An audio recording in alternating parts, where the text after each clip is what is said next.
എല്ലാ കൂട്ടുകാർക്കും പുതിയൊരു വീഡിയോയിലേക്ക് സ്വാഗതം. ഇന്നത്തെ നമ്മുടെ വീഡിയോ എന്ന് പറയുന്നത് ജീൻസിനൊക്കെ പെയർ ചെയ്യാൻ വേണ്ടി പറ്റിയിട്ടുള്ള ഒരു ടോപ്പാണ് നമ്മൾ ചെയ്യുന്നത്. ഇപ്പോഴത്തെ ട്രെൻഡിങ് ആയിട്ടുള്ള സ്ലീവ് ആണ് നമ്മൾ കൊടുത്തിരിക്കുന്നത്. അതോടൊപ്പം തന്നെ വി പ്ലാക്കറ്റിൽ റൗണ്ട് കോളറും കൊടുത്തിട്ടുണ്ട്. അതിന് വേണ്ടിയിട്ട് ഞാനിവിടെ എടുത്തിരിക്കുന്നത് ചെക്ക് മെറ്റീരിയൽ ആണ്. നിങ്ങൾക്ക് ഏത് മെറ്റീരിയൽ വേണമെന്നുണ്ടെന്നുണ്ടെങ്കിലും എടുക്കാം കേട്ടോ. 1.5 മീറ്റർ ആണ് ക്ലോത്ത് എടുത്തിരിക്കുന്നത്. 1.5 മീറ്റർ ക്ലോത്ത് എടുക്കാനുള്ള കാരണം എന്താന്ന് വെച്ച് കഴിഞ്ഞാൽ 55 ഇഞ്ച് വിടുത്തുള്ള ക്ലോത്ത് ആണ്. അതുകൊണ്ടാണ് നമ്മൾ 1.5 മീറ്റർ എടുത്തിരിക്കുന്നത്. വിടുത്ത് കുറവുള്ള ക്ലോത്ത് ആണെങ്കിൽ നിങ്ങൾക്ക് 2 to 2.5 മീറ്റർ വരെ എടുക്കേണ്ടതായിട്ട് വരും കേട്ടോ. പിന്നെ ഈ ക്ലോത്തിനെ പറ്റി പറയാനാണെങ്കിൽ ഇത് കോട്ടൺ റയോൺ മിക്സ് ആയിട്ടാണ് ഈ ഒരു ക്ലോത്ത് വരുന്നത്. നല്ല സോഫ്റ്റ് ആയിട്ടുള്ള ഒരു മെറ്റീരിയൽ ആണ്. പിന്നെ മുകൾ ഭാഗത്ത് ഫ്രണ്ടിൽ നമ്മൾ ഇതേപോലെ ചെക്സ് ആണെന്നുണ്ടെങ്കിൽ ഇതിന്റെ ബാക്ക് സൈഡിൽ നോക്കുമ്പോൾ ഒരു വൈറ്റ് കളറിലുള്ള ഒരു ലൈനിങ് നമ്മൾ ഈ ഫ്യൂസിംഗ് പേപ്പർ ഒക്കെ വെച്ചിട്ടുള്ളത് പോലെ ഇതിന്റെ കൂടെ തന്നെ അറ്റാച്ച് ചെയ്ത് വന്നിട്ടുണ്ട്. അതുകൊണ്ട് തന്നെ ഞാൻ ഇനി ഇതിൻ്റെ അകത്തേക്ക് വേറെ ലൈനിങ് ഒന്നും കൊടുക്കുന്നില്ല. ഇത് വെച്ചിട്ട് തന്നെയാണ് ചെയ്യുന്നത്. അപ്പൊ എങ്ങനെയാണ് ചെയ്യുന്നത് എന്നുള്ളത് നോക്കാം. സ്ലീവ് അത്യാവശ്യം ലെങ്ത്തിൽ താഴ്ഭാഗത്തെ എലാസ്റ്റിക് ഒക്കെ വെച്ചിട്ടാണ് ചെയ്യുന്നത്. അതുകൊണ്ട് തന്നെ നമുക്ക് അത്യാവശ്യം ക്ലോത്ത് വേണം. അതായത് കട്ട് ചെയ്ത് കഴിഞ്ഞിട്ട് ബാക്കി ബാലൻസ് വന്നിട്ടുള്ള ചെറിയ പീസ് കൊണ്ട് ചെയ്യാൻ പറ്റില്ല. അപ്പൊ അതുകൊണ്ട് തന്നെ ഞാൻ ആദ്യം തന്നെ എന്താ ചെയ്യുന്നതെന്ന് വെച്ചാൽ ക്ലോത്ത് ഇതേപോലെ രണ്ടാക്കി മടക്കിയിട്ടിട്ട് എത്രയാണോ സ്ലീവിന് ആവശ്യം എന്ന് വെച്ചാൽ ആ ആവശ്യമുള്ള ക്ലോത്ത് കട്ട് ചെയ്ത് മാറ്റി വെക്കുകയാണ്. അപ്പൊ ഇങ്ങനെ കട്ട് ചെയ്ത് മാറ്റി വെക്കുമ്പോൾ നമുക്കൊരു 40 സെന്റിമീറ്ററോളം പോകുന്നുണ്ട്. അതായത് ഏകദേശം ഒരു 1/2 മീറ്ററോളം പോകുന്നുണ്ട്.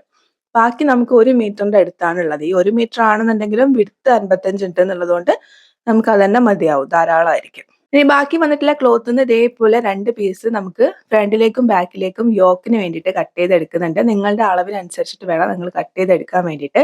യോക്കിന് ലെങ്ത് ആയിട്ട് 14 ഇഞ്ചാണ് എടുക്കുന്നത്. അതിന്റെ കൂടെ 1 ഇഞ്ച് സീം അലവൻസും കൂടി ചേർത്ത് 15 ഇഞ്ച് ലെങ്ത്തിൽ ഞാൻ ഇതേപോലെ കട്ട് ചെയ്തെടുത്തിട്ടുണ്ട്.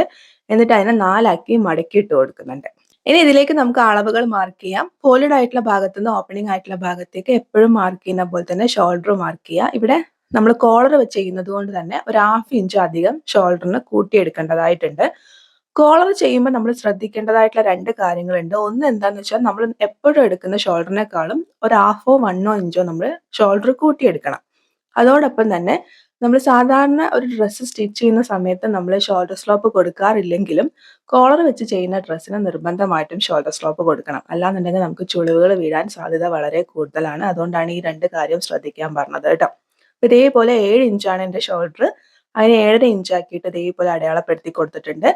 1/2 ഇഞ്ച് ഇതേപോലെ ഷോൾഡർ സ്ലോപ്പ് കൊടുത്തിട്ടുണ്ട്. നെക്കിന് വിടുത്തായിട്ട് 3.25 ഇഞ്ചാണ് കൊടുക്കുന്നത്. മീഡിയം ടു ലാർജ് സൈസുള്ള ആൾക്കാർ നെക്ക് വിടുത്തായിട്ട് 3.25 കൊടുത്താൽ മതിയാവും. ലാർജിൽ അതായത് എക്സൽ, ഡബിൾ എക്സൽ അങ്ങനെയൊക്കെ പോകുമ്പോൾ 3.5 അങ്ങനെ കൂട്ടി കൊടുക്കുക. എക്സ്ട്രാ സ്മോൾ സൈസ് ഒക്കെ ആണെങ്കിൽ നിങ്ങൾക്ക് 2.25 3 ഇഞ്ചൊക്കെ എടുക്കാവുന്നതാണ് കേട്ടോ. ബാക്കിലേക്കും ഫ്രണ്ടിലേക്കും ഉള്ള ആം ഹോൾ ഇതേപോലെ കുഴിച്ചു വരച്ചിട്ടുണ്ട്. ചെസ്റ്റ് വിഡ്ത്ത് മാർക്ക് ചെയ്ത് കൊടുക്കുന്നുണ്ട്. 9 ആണ്. അതിന്റെ കൂടെ 2 ഇഞ്ച് സീം അലവൻസ് മാർക്ക് ചെയ്യുന്നുണ്ട്. ബോട്ടം വിഡ്ത്ത് 8 ആണ്. അതിന്റെ കൂടെയും 2 ഇഞ്ച് സീം അലവൻസ് മാർക്ക് ചെയ്യുന്നുണ്ട്.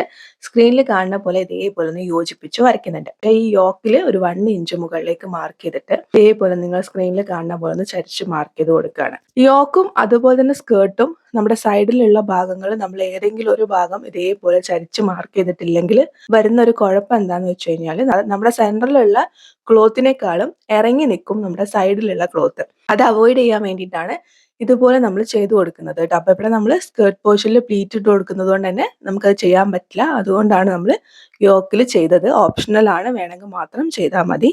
മാർക്ക് ചെയ്ത അളവ് പ്രകാരം കട്ട് ചെയ്യുക. ബാക്കിലുള്ള ആം ഹോൾ പ്രകാരം വേണം കട്ട് ചെയ്യാൻ വേണ്ടിയിട്ട്. ഉള്ളിലിരിക്കുന്ന ഒരു പീസ് ഞാൻ ഇതുപോലെ പുറത്തേക്ക് എടുത്തിട്ടുണ്ട്. നിങ്ങൾക്ക് വേറെ വേറെ തന്നെ മനസ്സിലാവാൻ വേണ്ടിയിട്ടാണ്. ഇനി നമുക്ക് ബാക്കിലെ നെക്ക് ഒന്ന് മാർക്ക് ചെയ്യാം. നമ്മൾ 1/2 ഇഞ്ചാണ് ഷോൾഡറിന് സ്ലോപ്പ് കൊടുത്തത്. അതേ 1/2 ഇഞ്ച് തന്നെ നെക്കിന് മാർക്ക് ചെയ്തിട്ട് ഇതേപോലെ ഒന്ന് റൗണ്ട് ഷേപ്പ് വരച്ചിട്ട് കട്ട് ചെയ്യുന്നുണ്ട്. ഇപ്പൊ നല്ല ചൂടുള്ള സമയമാണ്. നിങ്ങൾക്ക് നല്ല ടൈറ്റ് ഉള്ള കോളറല്ല, കുറച്ച് ലൂസ് ഉള്ള കോളറാണ് വേണ്ടതെന്നുണ്ടെന്നുണ്ടെങ്കിൽ നിങ്ങൾക്ക് ഈ 1/2 പകരം 3/4 to 1 വരെ മാർക്ക് ചെയ്യാം. 1 കൂടുതൽ മാർക്ക് ചെയ്യരുത് കേട്ടോ. ഇനി നമുക്ക് ഫ്രണ്ടിലേക്ക് വരാം. ഫ്രണ്ടിലെ നെക്കിന് ഞാൻ ഇറക്കമായിട്ട് 4 ഇഞ്ചാണ് കൊടുക്കുന്നത്. 4 ഇഞ്ച് ഇറക്കത്തിൽ ഇതേപോലെ റൗണ്ട് ഷേപ്പ് വരച്ചു കൊടുക്കുന്നുണ്ട്.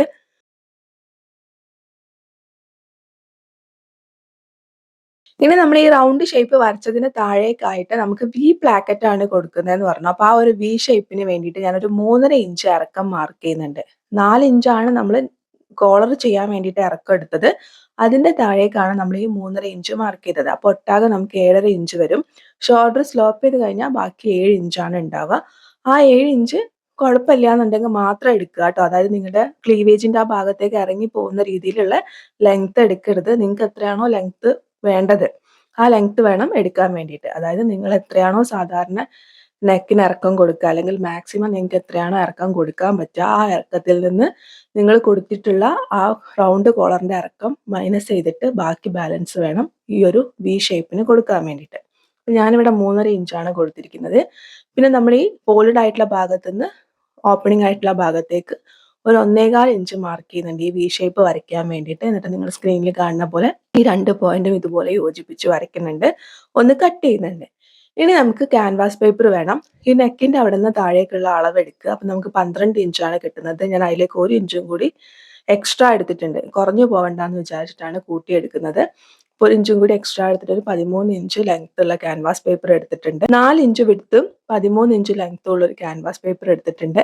അതിനെ നിങ്ങൾ സ്ക്രീനിൽ കാണുന്ന പോലെ ഇതേപോലെ രണ്ടായിട്ട് മടക്കി കൊടുക്കുന്നുണ്ട്. എത്രയാണോ നിങ്ങൾക്ക് പ്ലാക്കറ്റിന് വിഡ്ത്തായിട്ട് വേണ്ടതെന്ന് വെച്ചാൽ ആ വിഡ്ത്ത് അടയാളപ്പെടുത്തി കൊടുക്കുക. അപ്പം ഞാനിവിടെ ഒരു 3/4 ഇഞ്ചിന്റെ പ്ലാക്കറ്റാണ് കൊടുക്കുന്നത്.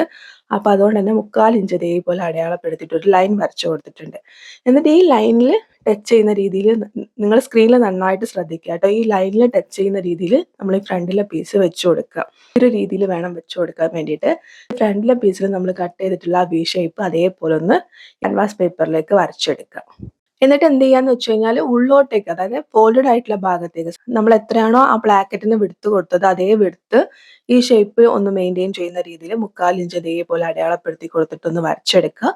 വരച്ച പ്രകാരം കട്ട് ചെയ്യുക. ഉള്ളിലുള്ള പീസ് കട്ട് ചെയ്യുക. ഇതിനൊന്ന് രണ്ടായിട്ട് കട്ട് ചെയ്യുക. അതുപോലെ തന്നെ നമ്മളെ ഫ്രണ്ടിലെ പീസ് ഇപ്പോൾ സെൻറ്റർ കട്ട് ചെയ്തിട്ടില്ലല്ലോ, അപ്പോൾ അതുകൊണ്ട് തന്നെ ഫ്രണ്ടിലെ പീസിന്റെ സെൻറ്ററും കൂടി ഒന്ന് കട്ട് ചെയ്ത് കൊടുക്കുക.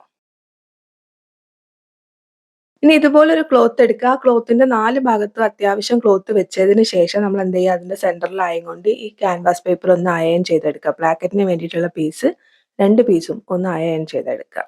ഇനി നമുക്ക് ഇതിലേക്കുള്ള സ്ലീവ് കട്ട് ചെയ്യാം. സ്ലീവിന് വേണ്ടിയിട്ട് ക്ലോത്ത് ഇതേപോലെ 4 ആക്കി മടക്കിയിട്ട് കൊടുത്തിട്ടുണ്ട്. ഞാനിവിടെ ചെയ്യുന്നത് എങ്ങനെയാന്ന് വെച്ചാൽ താഴ്ഭാഗത്ത് എലാസ്റ്റിക് കൊടുക്കുന്നുണ്ട്, മുകളിൽ കുറച്ച് പഫ് കൊടുത്തിട്ടാണ് ഞാൻ ചെയ്തെടുക്കുന്നത്. അപ്പൊ അതിന് വേണ്ടിയിട്ട് ഞാൻ ഇതേപോലെ ക്ലോത്ത് 4 ആക്കി മടക്കിയിട്ടിട്ടുണ്ട്. ക്ലോത്തിന് ലെങ്ത് ആയിട്ട് 24 ഇഞ്ച് ഉണ്ട്. 24 ഇഞ്ച് ലെങ്ത്തിൽ 20 ഇഞ്ചാണ് സ്ലീവിന് ലെങ്ത് ആയിട്ട് എടുക്കുന്നത്. ബാക്കി 4 ഇഞ്ച് എക്സ്ട്രാ നമുക്ക് പ്ലീറ്റ് കൊടുക്കാൻ വേണ്ടിയിട്ടാണ് എടുത്തിരിക്കുന്നത്. ഈ 4 ഇഞ്ച് കഴിഞ്ഞിട്ട് താഴേക്ക് ഒരു ലൈൻ വരച്ചിട്ടുണ്ട്. ആ ലൈനിന് നേരെ താഴേക്ക് നമ്മളിവിടെ ഏകദേശം ഒരു ഫുൾ സ്ലീവ് ആയിട്ടാണ് വരുന്നത്. അപ്പൊ അതുകൊണ്ട് തന്നെ ഒരു 4 ഇഞ്ച് മാർക്ക് ചെയ്തിട്ട് ആ 4 ഇഞ്ചിലേക്ക് സാധാരണ ആം ഹോൾ കുഴിച്ചു വരയ്ക്കുന്നത് പോലെ ആം ഹോൾ കുഴിച്ചു വരയ്ക്കുന്നുണ്ട്. ആം ഹോൾ കുഴിച്ചു വരച്ചു കഴിഞ്ഞാൽ പിന്നെ നമ്മൾ ചെയ്യുന്നത് താഴെയുള്ള വണ്ണം മാർക്ക് ചെയ്തിട്ട് ചരിച്ചു വരയ്ക്കുകയാണ്. പക്ഷെ ഇവിടെ നമ്മൾ അങ്ങനെ ചെയ്യുന്നില്ല, കാരണം താഴെ നമ്മൾ എലാസ്റ്റിക് കൊടുത്തിട്ട് ഇതിനെ ചുരുക്കി എടുക്കുകയാണ് ചെയ്യുന്നത്. അപ്പൊ അതുകൊണ്ട് അതിനെ അവിടെ ഫ്രീ ആയിട്ട് വിട്ടിട്ടുണ്ട്. ഇനി മുകളിൽ നമ്മൾ 4 ഇഞ്ച് മാർക്ക് ചെയ്ത ഭാഗത്ത് ഒരു 2 ഇഞ്ച് സ്ട്രെയിറ്റ് ആയിട്ട് മാർക്ക് ചെയ്തിട്ട് ആ 2 ഇഞ്ച് നമ്മൾ നേരത്തെ വരച്ചിട്ടുള്ള ആം ഹോളുമായിട്ട് കണക്ട് ചെയ്യുന്ന രീതിയിൽ ഇതേപോലെ വരയ്ക്കുന്നുണ്ട്. വരച്ച പ്രകാരം കട്ട് ചെയ്യുന്നുണ്ട്. നമ്മൾ ഈ 4 ഇഞ്ചിൽ ഒരു ലൈൻ വരച്ചിട്ടുണ്ട്, അവിടെ ഇതേപോലെ ഒരു നോച്ച് കൊടുക്കുന്നുണ്ട്. നിവർത്തി വെച്ചതിന് ശേഷം ഫ്രണ്ടിലേക്കുള്ള ആം ഹോൾ ഒന്ന് കുഴിച്ച് കട്ട് ചെയ്യുന്നുണ്ട്, അവിടെ ഒരു നോച്ച് കൊടുക്കുന്നുണ്ട്, മാറ്റി വെക്കുന്നുണ്ട്. ഇനി നമുക്ക് സ്കേർട്ട് പോർഷനിലേക്ക് വരാം. നമ്മൾ ബാക്കി ബാലൻസ് വന്നിട്ടുള്ള ക്ലോത്ത് നിന്ന് നമ്മൾ യോക്ക് കട്ട് ചെയ്ത് കഴിയുമ്പോൾ നമുക്ക് ഇതേപോലെ കുറച്ച് സ്ട്രെയിറ്റ് ആയിട്ടുള്ള പീസ് കിട്ടുന്നുണ്ട്. അതിനെ കട്ട് ചെയ്ത് മാറ്റി വെക്കുന്നുണ്ട്, നമുക്ക് കോളർ ചെയ്യാൻ വേണ്ടിയിട്ട് വേണം. ബാക്കി ബാലൻസ് വന്നിട്ടുള്ള ക്ലോത്ത് നിങ്ങൾക്ക് സ്ക്രീനിൽ കാണാൻ പറ്റുന്നുണ്ടാവും. ഇത്രയും ക്ലോത്ത് ആണ് ഉള്ളത്. ഇതിനെ എങ്ങനെയാ എടുക്കുക എന്ന് വെച്ച് കഴിഞ്ഞാൽ നിങ്ങൾക്ക് ഇവിടെ സ്ക്രീനിൽ നന്നായിട്ട് കാണിക്കുന്നുണ്ട്. ഇതിന് രണ്ടായി മടക്കി ഇടുന്ന സമയത്ത് നമ്മൾ നേരത്തെ കട്ട് ചെയ്ത് മാറ്റി വെച്ചിട്ടുള്ള നമ്മുടെ യോക്ക് പീസ് വെക്കുമ്പോൾ ആ യോക്ക് പീസിന്റെ ഒരു മടങ്ങും കൂടി, അതായത് എക്സ്ട്രാ ഒരു മടങ്ങും കൂടി ഉള്ള അത്രയും വിടുത്തെടുത്താൽ നമുക്ക് നല്ല രീതിയിൽ പ്ലീറ്റ്സ് ഇട്ടെടുക്കാൻ വേണ്ടി പറ്റും. നിങ്ങൾക്ക് കാണാൻ വേണ്ടി പറ്റുന്നുണ്ടല്ലോ, അതായത് നമ്മൾ ഫോൾഡ് ചെയ്തിട്ടാണ് ക്ലോത്തിനെ ഇട്ടിരിക്കുന്നത്. ആ ഫോൾഡഡ് ആയിട്ടുള്ള ഭാഗത്ത് നമ്മൾ നേരത്തെ കട്ട് ചെയ്ത് മാറ്റി വെച്ചിട്ടുള്ള നമ്മുടെ യോക്ക് പീസ് വെച്ച് കൊടുക്കുന്നുണ്ട്. യോക്ക് പീസ് വെച്ചിട്ട് യോക്ക് പീസിന്റെ ഒരു മടങ്ങും കൂടി എക്സ്ട്രാ ഞാൻ ക്ലോത്ത് എടുത്തിട്ടുണ്ട്. അങ്ങനെ ആകുമ്പോൾ നമുക്ക് അത്യാവശ്യം നല്ല പ്ലീറ്റ്സ് കിട്ടും. ഇനി നിങ്ങൾക്ക് അത്രയും പ്ലീറ്റ്സ് വേണ്ടാന്നുണ്ടെങ്കിൽ എത്രയാണോ യോക്കിന്റെ വിടുത്ത്, അതായത് ഫുൾ വിടുത്ത് മടക്കിയിട്ടിട്ടുള്ള അല്ല, ഫുൾ വിടുത്ത്, ആ വിടുത്തിന്റെ കൂടെ ഒരു 15 ഇഞ്ച് എക്സ്ട്രാ എടുത്താൽ മതിയാവും കേട്ടോ. അപ്പൊ നമ്മൾ താഴേക്ക് ഒറ്റ ലെയർ ആയിട്ടാണ് കൊടുക്കുന്നത്.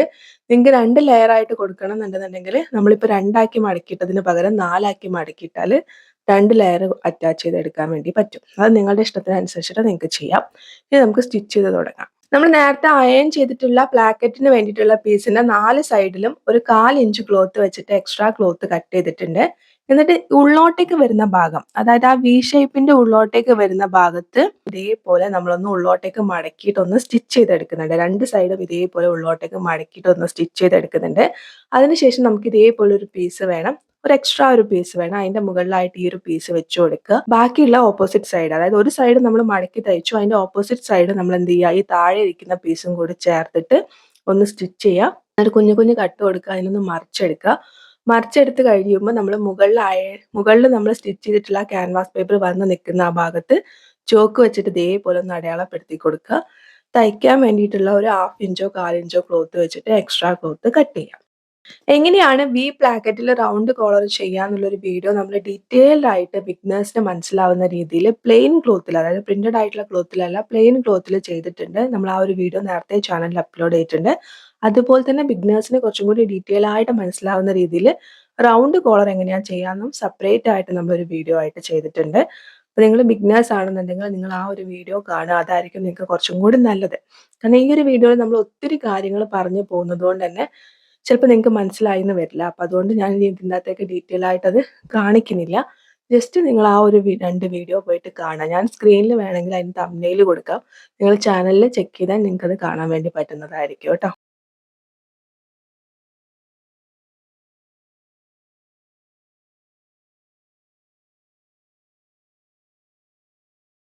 ഫ്രണ്ടിലെ പീസിന്റെ നല്ല വശത്തിന്റെ മുകളിൽ ബാക്കിലെ പീസിന്റെ നല്ല വശം വെച്ച് കൊടുക്കുക. ഷോൾഡർ ജോയിൻ ചെയ്ത് കൊടുക്കുക. ഷോൾഡർ ജോയിൻ ചെയ്തതിന് ശേഷം ഇതിനെ കറക്റ്റ് നിങ്ങൾ സ്ക്രീനിൽ കാണുന്ന പോലെ രണ്ടാക്കി മടക്കിയിട്ട് കൊടുക്കുക. രണ്ടാക്കി മടക്കിയിട്ടതിന് ശേഷം ടേപ്പ് വെച്ചിട്ട് എത്രയാണോ കോളറിന് ലെങ്ത് വേണ്ടതെന്ന് വെച്ച് കഴിഞ്ഞാൽ ആ ലെങ്ത് ഒന്ന് മെഷർ ചെയ്തെടുക്കുക. ഒരു 3, 4 പ്രാവശ്യം ഒന്ന് മെഷർ എടുക്കുന്നത് നല്ലതായിരിക്കും കേട്ടോ. ചിലപ്പോൾ അങ്ങോട്ടും ഇങ്ങോട്ടും എന്തെങ്കിലും വേരിയേഷൻസ് വരും. ഇനിയിപ്പോൾ ഇതുപോലെ മെഷർ ചെയ്യാണ്ട് എങ്ങനെയാണ് ചെയ്യാന്നുള്ള വീഡിയോയും ഞാൻ നേരത്തെ പറഞ്ഞതുപോലെ റൗണ്ട് കോളറിന്റെ മാത്രം സെപ്പറേറ്റ് ആയിട്ട് ഞാനൊരു വീഡിയോ ആയിട്ട് ചെയ്തിട്ടുണ്ട്. നിങ്ങൾ കണ്ടിട്ടില്ലെങ്കിൽ കണ്ടു നോക്കൂ. ഐക്കാർഡിൽ ലിങ്ക് കൊടുക്കാം. അപ്പോൾ നിങ്ങൾ ബിഗിനേഴ്സ് ആണെന്നുണ്ടെങ്കിൽ നിങ്ങൾക്ക് വളരെ എളുപ്പത്തിൽ മനസ്സിലാവുന്ന രീതിയിലാണ് നമ്മൾ ആ ഒരു വീഡിയോ ചെയ്തിരിക്കുന്നത് കേട്ടോ. ഇനി ഫ്രണ്ടിൽ നമ്മൾ ഓപ്പണിംഗ് ആണ് ചെയ്തിരിക്കുന്നത്. നിങ്ങൾക്ക് ഷർട്ടിലൊക്കെ ബട്ടൺ കൊടുക്കുന്നത് പോലെ ബട്ടൺ കൊടുക്കണം എന്നുണ്ടെന്നുണ്ടെങ്കിൽ ബട്ടൺ കൊടുക്കാം. അതല്ലാന്നുണ്ടെങ്കിൽ ആ വി ഷേപ്പ് വന്ന് എൻഡ് ചെയ്യുന്ന ഭാഗത്ത് നിന്ന് താഴേക്ക് സ്റ്റിച്ച് ചെയ്തിട്ട് ഷോ ബട്ടൺ കൊടുക്കാനാണെങ്കിൽ ഷോ ബട്ടൺ കൊടുക്കാം കേട്ടോ. അപ്പോൾ ഞാൻ ആ ഒരു വി ഷേപ്പ് വരുന്ന ആ ഭാഗത്ത് നിന്ന് താഴേക്ക് സ്റ്റിച്ച് ചെയ്തിട്ട് ഷോ ബട്ടൺ കൊടുക്കുകയാണ്. കാരണം അപ്പോൾ തന്നെ നമുക്ക് ഏകദേശം 7 ഇഞ്ചോളം ലെങ്ത് ഉണ്ട്. അത് മതിയാവും നമുക്ക് തലവഴി ഇറങ്ങി കിട്ടാൻ. അപ്പോൾ അതുകൊണ്ട് ഞാൻ ആ ലെങ്ത്തിന് അങ്ങനെ നിർത്തിയിട്ട് ബാക്കി ക്ലോസ് ചെയ്തിട്ട് ഷോ ബട്ടൺ കൊടുക്കുകയാണ്. ഇനി നമുക്ക് ഇതിലേക്ക് സ്ലീവ് എടുക്കാം. സ്ലീവിന്റെ താഴ്ഭാഗത്ത് എലാസ്റ്റിക് കൊടുക്കുക എന്ന് പറഞ്ഞു. അപ്പോൾ നമുക്ക് ഇതേപോലെ 8 ഇഞ്ച് ലെങ്ത് ഉള്ള എലാസ്റ്റിക് ഞാൻ കട്ട് ചെയ്തെടുത്തിട്ടുണ്ട്. 2 പീസ് കട്ട് ചെയ്തെടുത്തിട്ടുണ്ട്. പക്ഷെ ഞാൻ കുറച്ചിട്ട് എടുക്കുന്നില്ല. കാരണം ഒരുപാട് ടൈറ്റ് വേണ്ട, കുറച്ച് ലൂസ് ഇരിക്കട്ടെ എന്ന് വിചാരിച്ചിട്ടാണ് ഞാൻ 8 ഇഞ്ച് എടുത്തത്. അപ്പോൾ നിങ്ങൾക്ക് എത്രയാണോ എലാസ്റ്റിക് വേണ്ടത് അതെടുക്കുക. അതെടുത്തിട്ട് നമ്മൾ ഈ സ്ലീവിന്റെ ചീത്ത ഭാഗത്ത് എലാസ്റ്റിക് വെച്ചിട്ട് ഇങ്ങനെ സ്ട്രെയിറ്റ് ആയിട്ട് വലിച്ച് പിടിച്ച് സ്റ്റിച്ച് ചെയ്യുക. കാരണം എലാസ്റ്റിക് ആകെ 8 ഇഞ്ചല്ലേ ഉള്ളൂ. അപ്പോൾ അത്യാവശ്യം ക്ലോത്ത് ഉണ്ടല്ലോ. അപ്പോൾ ആ ക്ലോത്ത് മൊത്തം കൊള്ളുന്ന രീതിയിൽ എലാസ്റ്റിക് ഇങ്ങനെ വലിച്ച് സ്റ്റിച്ച് ചെയ്യുക. അതിനുശേഷം എലാസ്റ്റിക് കൊടുത്തിട്ടുള്ള ഭാഗം ഡബിൾ ഫോൾഡ് ചെയ്തിട്ട് ഒന്നും കൂടി സ്റ്റിച്ച് ചെയ്തെടുക്കുക. ഇതൊരു മെത്തേഡ്. ഇനി വേറൊരു മെത്തേഡ് എന്താണെന്ന് വെച്ച് കഴിഞ്ഞാൽ നമ്മൾ സ്ലീവിന്റെ താഴ്ഭാഗം അത്യാവശ്യം ഒരു എന്താ പറയുക എലാസ്റ്റിക് കടത്തിയെടുക്കാനുള്ള ഗ്യാപ്പിൽ സ്റ്റിച്ച് ചെയ്തതിന് ശേഷം അതിൻ്റെ ഉള്ളിലൂടെ പിന്ന് വെച്ചിട്ട് എലാസ്റ്റിക് കടത്തിയെടുത്തിട്ട് 2 ഭാഗത്തും ലോക്ക് ഇട്ട് കൊടുക്കുകയും ചെയ്യാം. അങ്ങനെ ആകുമ്പോൾ ഉള്ളൊരു പ്രത്യേകത എന്താണെന്ന് വെച്ചാൽ അതാകുമ്പോൾ നല്ല രീതിയിൽ സ്ട്രെച്ച് ചെയ്യും. ഇതാവുമ്പോൾ എലാസ്റ്റിക്കിന്റെ മുകളിൽ സ്റ്റിച്ച് കൊടുക്കുന്നത് കൊണ്ട് അത്ര തന്നെ സ്ട്രെച്ച് ചെയ്യില്ല. അപ്പോൾ നിങ്ങൾക്ക് ഏത് മെത്തേഡാണ് ചെയ്യേണ്ടത് വെച്ചാൽ ആ മെത്തേഡിൽ ഇത് ചെയ്തെടുക്കാവുന്നതാണ് കേട്ടോ. സ്ലീവിന് 2 സൈഡിലായിട്ട്, അതായത് 4 ഇഞ്ചിന്റെ അവിടെ ഒരു ലൈൻ വരച്ചിട്ട് ആ ലൈനിൽ നമ്മൾ നോച്ച് കൊടുത്തിട്ടുണ്ടായിരുന്നു. അത്രയും ഭാഗത്ത് നിങ്ങൾക്ക് കുഞ്ഞു കുഞ്ഞു പ്ലീറ്റ്സ് ഇട്ടെടുക്കണം എന്നുണ്ടെങ്കിൽ പ്ലീറ്റ്സ് ഇട്ടെടുക്കാം ആദ്യമേ. പക്ഷെ ഞാൻ എന്താ ചെയ്യണതെന്ന് വെച്ച് കഴിഞ്ഞാൽ ഇതുപോലെ സ്ലീവിന്റെ ഒരു എൻഡിൽ നിന്ന് സ്റ്റിച്ച് ചെയ്ത് വരികയാണ്. സ്റ്റിച്ച് ചെയ്ത് വന്നിട്ട് ആ സെന്ററിൽ എത്തുന്ന സമയത്ത് ആ സെന്ററിൽ നമുക്ക് എത്ര പ്ലീറ്റ്സ് ആണോ വേണ്ടത്, അതായത് എത്രയാണോ ക്ലോത്തിന്റെ അവൈലബിലിറ്റി, ആ അവൈലബിലിറ്റിക്ക് അനുസരിച്ചിട്ട് എത്ര പ്ലീറ്റ്സ് ആണോ കൊടുക്കാൻ പറ്റുക അത്രയും പ്ലീറ്റ്സ് ഇട്ടെടുത്തിട്ട് ഓപ്പോസിറ്റ് സൈഡും ഇതേപോലെ സ്റ്റിച്ച് ചെയ്തെടുക്കുന്നു. പിന്നെ ഡബിൾ സ്റ്റിച്ച് കൊടുക്കുകയാണ് ഞാൻ ചെയ്യുന്നത്. അപ്പോൾ കുറച്ചും കൂടി ഈസി ആയിരിക്കും. അതുകൊണ്ടാണ് ഞാൻ അങ്ങനെ ചെയ്തത് കേട്ടോ. സ്കേർട്ട് പോർഷനിലേക്ക് ബാക്കി വെച്ചിട്ടുള്ള പീസിനെ ഞാൻ ഇതേപോലെ കറക്റ്റ് 2 ആക്കി കൊടുക്കുന്നുണ്ട്. ഞാൻ 2 ലെയർ ഒന്നും താഴേക്ക് കൊടുക്കുന്നില്ല. ഒറ്റ ലെയറേ കൊടുക്കുന്നുള്ളൂ. നിങ്ങൾക്ക് 2 ലെയർ കൊടുക്കണമെങ്കിൽ 2 ലെയർ കൊടുക്കുക കേട്ടോ. എന്നിട്ട് അതിന്റെ താഴ്ഭാഗം ഇതേപോലെ ഡബിൾ ഫോൾഡ് ചെയ്തിട്ടൊന്ന് ഡബിൾ ഫോൾഡ് ചെയ്ത് സ്റ്റിച്ച് ചെയ്ത് എടുക്കുന്നുണ്ട്. അതിനുശേഷം മുകളിൽ നമ്മൾ ഒരു ലോങ് സ്റ്റിച്ച് കൊടുക്കുന്നുണ്ട്. നമ്മൾ കുഞ്ഞു കുഞ്ഞു പ്ലീറ്റ്സ് ഇട്ട് എടുക്കുകയല്ല, കുഞ്ഞു കുഞ്ഞു ഗാദേഴ്സ് ആക്കി അതിനെ കൺവേർട്ട് ചെയ്തെടുക്കുകയാണ്. അതുകൊണ്ടാണ് ലോങ് സ്റ്റിച്ച് കൊടുക്കുന്നത്. ലോങ് സ്റ്റിച്ച് എങ്ങനെയാണ് കൊടുക്കുക എന്ന് അറിയാത്തവർക്ക് വേണ്ടി പറയാം. തുടങ്ങുമ്പോഴും എൻഡ് ചെയ്യുമ്പോഴും ലോക്ക് ഇടാതെ കൊടുക്കുന്ന സ്റ്റിച്ചിനെയാണ് നമ്മൾ ലോങ് സ്റ്റിച്ച് എന്ന് പറയാം. ലോക്ക് ഇട്ട് കൊടുക്കരുത് കേട്ടോ. സ്റ്റാർട്ട് ചെയ്യുമ്പോഴും എൻഡ് ചെയ്യുമ്പോഴും നമ്മൾ ലോക്ക് ഇടാതെ കൊടുക്കുന്ന സ്റ്റിച്ചിനെ ലോങ് സ്റ്റിച്ച് എന്നാണ് പറയുക. എന്നിട്ട് അതിൽ നിന്ന് ഇതേപോലെ ഒരു നൂല് വലിച്ചെടുത്ത് കഴിഞ്ഞാൽ നമുക്ക് ഇതേപോലെ കുഞ്ഞു കുഞ്ഞു ഗാദേഴ്സ് ആയിട്ട് അത് കൺവേർട്ട് ആയിട്ട് വരുന്നത് കാണാൻ വേണ്ടി പറ്റും. അപ്പം എത്രയാണോ നമ്മുടെ അളവ് എന്ന് വെച്ചാൽ ആ അളവിനനുസരിച്ചിട്ട് കൺവേർട്ട് ചെയ്തെടുക്കുക. നേരത്തെ സ്റ്റിച്ച് ചെയ്ത് മാറ്റി വെച്ചിട്ടുള്ള യോക്ക് പീസിന്റെ നല്ല വശത്തിന്റെ മുകളിൽ സ്കേർട്ട് പീസിന്റെ നല്ല വശം വെക്കുക. നല്ല വശം വെച്ചിട്ട് കറക്റ്റ് ആ അളവിനനുസരിച്ചിട്ട് ആദ്യമേ നിങ്ങൾക്ക് വേണമെങ്കിൽ പ്ലീറ്റ് കൺവേർട്ട് ചെയ്തെടുക്കാം. അതല്ലെങ്കിൽ ഇങ്ങനെ സ്റ്റിച്ച് ചെയ്യുന്നതിനനുസരിച്ചിട്ട് കൺവേർട്ട് ചെയ്താലും മതി. എങ്ങനെയായാലും കുഴപ്പമില്ല. അപ്പോൾ ഇതേപോലെ കറക്റ്റായിട്ടൊന്ന് സ്റ്റിച്ച് ചെയ്തെടുക്കുക. സെയിം ഇതേപോലെ തന്നെ ബാക്ക് സൈഡും ചെയ്തെടുക്കുക. പിന്നെ അളവ് പ്രകാരം സൈഡ് ജോയിൻ ചെയ്യാന്നുള്ളതാണ്. അതും കൂടി നിങ്ങളൊന്ന് ചെയ്തെടുക്കുക. അപ്പോൾ ഇതാണ് നമ്മുടെ ഫൈനൽ ലുക്ക്. വളരെ എളുപ്പത്തിൽ വളരെ സിമ്പിൾ ആയിട്ട് നമുക്ക് ചെയ്തെടുക്കാം. വി പ്ലാക്കറ്റും റൗണ്ട് കോളറും കൊടുത്തിട്ടുണ്ട്. അതുപോലെ തന്നെ ഇപ്പോഴത്തെ ട്രെൻഡിങ് ആയിട്ടുള്ള സ്ലീവാണ് നമ്മൾ കൊടുത്തിരിക്കുന്നത്. ഇതൊരു പെപ്ലം ടോപ്പും ട്യൂണിക് ടോപ്പും ഒക്കെ നമുക്ക് വേണമെന്നുണ്ടെങ്കിൽ ഇതിനെ വിളിക്കുക കേട്ടോ. അപ്പോൾ ജീൻസിന്റെ കൂടെയൊക്കെ പെയർ ചെയ്താൽ നല്ല ഭംഗിയായിരിക്കും. നിങ്ങൾക്ക് വീഡിയോ ഇഷ്ടപ്പെട്ടു എന്ന് വിചാരിക്കുന്നു. ഇഷ്ടപ്പെട്ടാൽ ലൈക്ക് ചെയ്യാനും സപ്പോർട്ട് ചെയ്യാനും മറക്കരുത്. മറ്റൊരു വീഡിയോ ആയിട്ട് വീണ്ടും വരാം. താങ്ക്